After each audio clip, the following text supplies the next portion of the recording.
Hi, church family. Got a really important message for you. A couple of years ago, the world, in all of its wisdom, deemed the church as non-essential. It wasn't important anymore. And the problem with that is the church began to believe it. At least functionally, we may not have admitted that, but we began to not see it as important to gather with other believers, to worship, to pray, to hear the teaching of the word. It's a dangerous place that we have found ourselves, and nothing could be further from the truth. The church is essential. The church is the bride of Christ. The church is the primary means which God has chosen to take his message of hope and redemption to a dying and very needy world. It's the church. That's our responsibility. Yes, it is essential. And you are a part of the church if you're a follower of Christ. You are essential to the church, and the church is essential to you.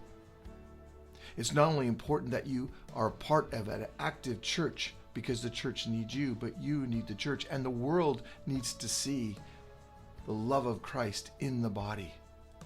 Yes, the church is essential. You are the bride of Christ. You are a part of his body.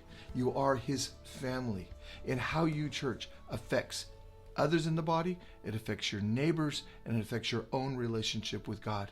He calls us the body, and it's like saying, well, I'm a part of the body of Christ, but I'm not attached, I'm not involved. It'd be like severing a limb and thinking it could survive, or having neuropathy and thinking that you can feel everything that's going on. You can't. We need the body to function as God designed.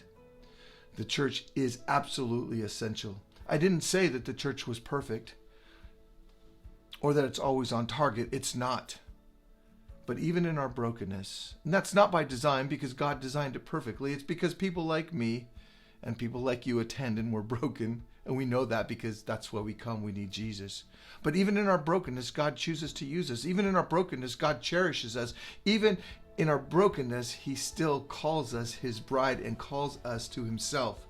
It's with this in mind that we're embarking on a short series called This is Remedy. But it's really not about remedy. It's about the one who designed the church. It's about Jesus, because he designed the church, because he empowers us to live it out, the church in this world, and the church exists for his glory. So I want to encourage you to come as we spend a period of time talking about Jesus, exalting him, and what it means to be a part of his body, his family, his church for his glory. I hope to see you this Sunday at 9:30.